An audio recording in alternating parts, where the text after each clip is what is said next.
If you take one thing away from this video, it's if you have a problem, just pick up the phone and call. That's the quickest way. Email if you want to, but like, reach out.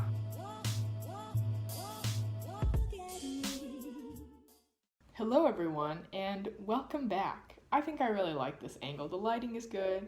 I feel relaxed. Anyway, this video is going to be still an advice video, but also more of a story time video where I'm going to be sharing one of my experiences where Bank of America took money from me and how I got it back. So stay tuned for that story of, first part, how and why they took money from me, and then second part, how I got it back, which I love getting my money back. Anyway, so to set the scene, I had opened a brokerage account, 2 brokerage accounts. I opened a Roth IRA and an individual brokerage account with Bank of America basically when I turned 18, like a few months after I turned 18.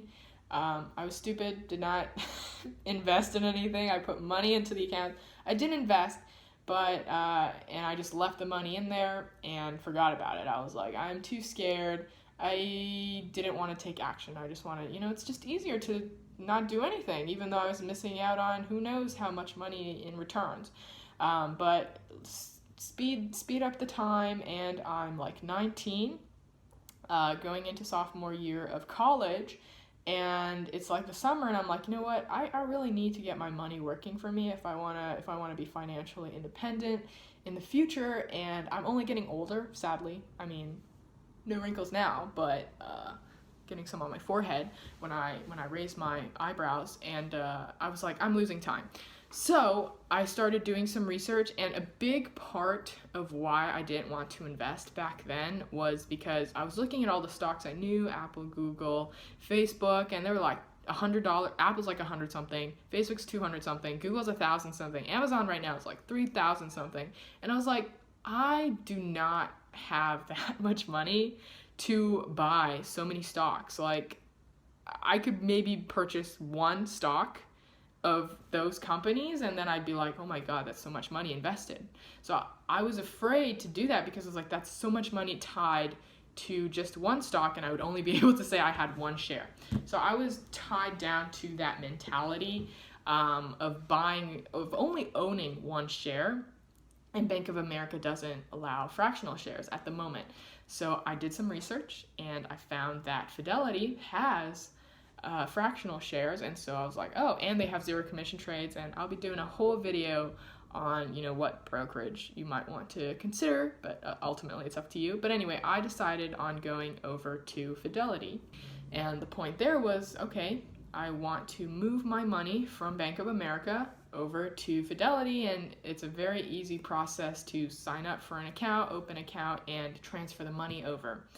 And so here's the mistake that I made. I did not research, and there is something called an ACAT fee, ACAT, which stands for Account Transfer Fee. And I had just assumed that, Fidelity does not have many fees, if any. So I just assumed, oh, it's going to be free. But I did not think Bank of America on their end charged ACAT fees. So I recommend, if you're ever doing any transfer of any kind, even if the brokerage you're going to or the bank you're going to has no fees, check on the bank you're going from, because they're not going to be happy losing you as a customer, because that's how they make money. If you don't understand how banks make money and why they want you to stay, check out this video that I will link here on how banks make money and why they want you to stay their customer. Anyway, Bank of America charged ACAT fees, and I did not know that if you do a full transfer. If you do a partial transfer, it's fine. But, I was like, I just want to, end my relationship with Merrill Lynch, which is the Bank of America account. And I just wanted to get all my money to Fidelity so I could invest all of it in fractional shares. And I was like, woo, so I can start holding all these big companies that are very expensive. Anyway, so when I was signing up for Fidelity and I was doing the transfer money, I was like, do you want to do a full transfer or partial transfer? And me being stupid, I was like, full transfer. And it transferred all of my Roth IRA money and all of my individual money over to Fidelity. And I was like, great, I have all this money. And then when the money got there, I looked at it and I was like, wait a minute, I'm missing $49.95 from this account and $49.95 from the other account. So I basically a total of technically like a few dollars less, but not even a few dollars, like a few cents. 99.90 cents, I think, is how much they took from me. I'm just rounding it up to 100 for easy talking purposes. But anyway, they took that money from me, and I didn't know at the time, so I was like, why is my money gone? And I think what I did is I searched up like fees, and I found ACAT fees, and I read through the chart. Probably put a screenshot here of the website that I scrolled through, and I saw all of these fees, and I was like looking at Bank of America, and I was like $49.95. Oh my God, that's a lot of money. And you know, it's like $100. I could buy a lesson for $100, so I don't do that. But you know, the lessons I've learned is you've got to ask for what you want, and if you don't try, you never know. And I was like, $50 for my Roth IRA, you can only contribute a certain amount every year, and for me to lose that $50, I only had $500 at that point because I hadn't been working a lot. I was like, that's 10% of my Roth IRA money that's just gone. I was like, I can't do this. I could have taken it, but I wanted to try. So that was how they took it from me and why. So if you're ever transferring, check out those fees before you do it. And for Bank of America, at least, I know if you do a partial, it's free. So even if you just leave like a few dollars in there, they won't close your account, and they'll keep it open. They won't charge you any fee. So don't do a full transfer anywhere. But anyway, I was like, okay, let me call them. I tried to call Fidelity first, because I was like, you know, I'm a new customer, maybe they can help me out. I called them. I was like, is there anything you can do for me? Like maybe give me a special offer to give me that money back. And they were like, sorry, we can't do that, but maybe you want to talk to Bank of America. And I was like, okay. And to be honest, there was some back and forth. So I think I called Fidelity, then I called Bank of America, and then I called Fidelity again, or maybe in the other order. But basically, I called Bank of America, and I asked them why, just to get confirmation, because even though I had done the research, I wanted to be sure. You know, whenever I go into problems, I always go in with the mindset of pretend you're dumb, so that other people give you more information than if you offered up any information. So maybe that's a good thing to do. But anyway, I called them, I asked them why, and they were like, it's because you did a full account closeout. And I was like, okay, well, I'm sorry. And I basically explained, you know, I went over for the fractional buying at Fidelity, which Bank of America doesn't offer, but I was like, is there any way for you guys to waive this or to give me my money back? I basically said something along the lines of that. I don't remember exactly what I said, but basically what the guy said is, if you move the money back, they'll credit the money back to me. And so when they say that, you always want to confirm with them. So I basically repeated that. I was like, okay, so if I move my money back to Bank of America, I will get the $49.95 back in every account. Is that correct? And he's like, yes. And I was like, okay, can I get some written confirmation? It's very important. You always get some kind of proof when you're doing this. So I was like, can you give me some written confirmation?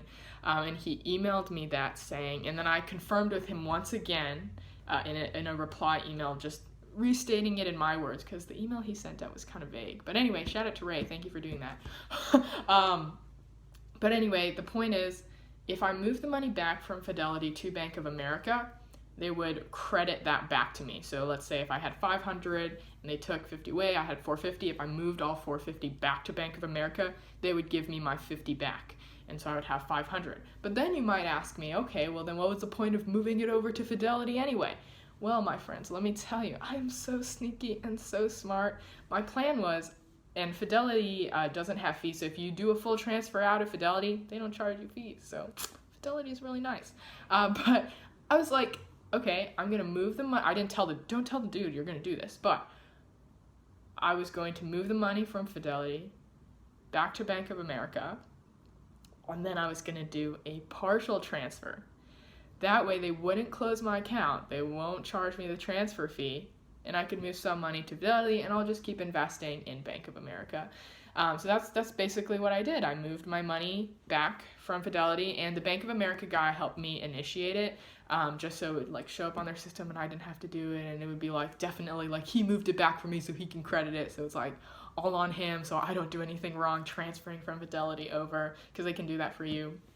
But they closed out my accounts at Bank of America, so I had to open them again. And also another tip, when you open another account, for me at least, they needed me to come into the bank to give my documents, like my social security card and everything, so they can scan it.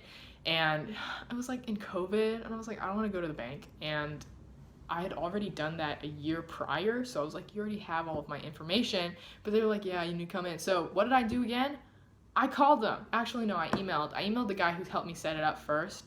And I think the same guy who was helping me called me back, walked me through it, and he was able to go to the back office and get it taken care of. So my point is, if you take one thing away from this video, it's if you have a problem, just pick up the phone and call. That's the quickest way. Email if you want to, but like reach out, okay?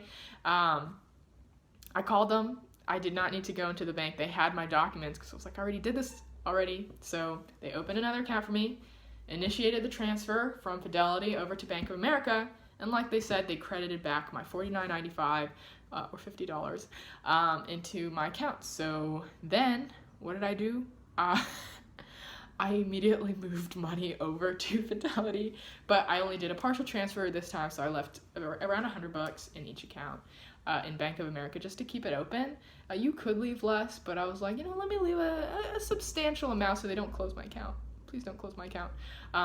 So I can still invest with Bank of America, but I moved most of my money over to Fidelity. So main point here, I think maybe there's 3 things that you should learn.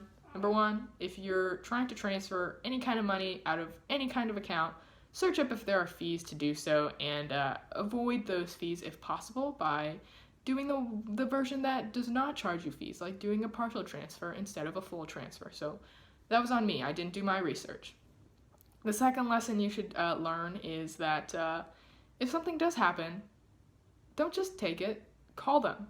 Call them and get it figured out. If I had just swallowed it up and let it be, I could have, it's $100, but it was like a few minutes of my time. It wasn't that much for $100 back. I think that was a great decision. And to be honest, I was like taking classes at this time.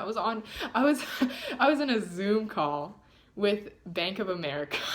God, it was in class. I muted the teacher, and I was like on this call with Bank of America. I was like, yeah, I want my money back, and I got it taken care of. So second lesson, reach out if you ever need help. Like if something happens that you're not happy with, call them. They're customer service for a reason. They're there to provide good service for you and keep you happy as a customer. And if you don't try, you never know. The worst thing that he could have done is say no, and that would have been like 5 minutes of my time, maybe even less. And, I bought a lesson, but I tried, got my money back, and now it's working for me. So yeah, just 2 points, maybe not 3 points. I can't think of another one. But yeah, that's my story. If you have another story of how maybe you got scammed by a bank, or they took your money or charged you fees for something, maybe you want to share that in the comments below, and what you learned or how you resolved that. And if this happens in the future, now just pick up the phone and call them. They're pretty nice. The important thing is to be nice. Don't be like a Karen is what people say. Don't be mean. Like, yo, I want my money back. Well, like, don't like, hey, I want my money back. Give it back to me. Be nice, be courteous, and go in with the mindset. Oh, that's my third point. The third point is, if you're trying to solve a problem or you're talking to somebody and you want to gain a lot of information, this is just me, and you don't have to do this. I personally go in and I act dumb, like I don't know anything, even though I might know something, because if I act dumb, they're going to want to give me more information because they don't know what I know. And so I might learn something that I didn't know before. Versus if I hit all of the important points that I already know, and they're like, yeah, that's a good enough information for you to know, they won't tell me more. So that's the third point. So anyway, hopefully this was an entertaining video. Hopefully it wasn't too long. But yeah, if this has ever happened to you, please comment. Leave a like if you like me sharing my experiences. Let me know if I should do more story times, because this is quite fun. But yeah, if you liked it, please like it. If you disliked it, I'm sorry. Maybe tell me how I could do better. But yeah, try to comment. Subscribe if you want to, and as always, thank you for your time and watching, and I hope you have an out of this world day. Bye.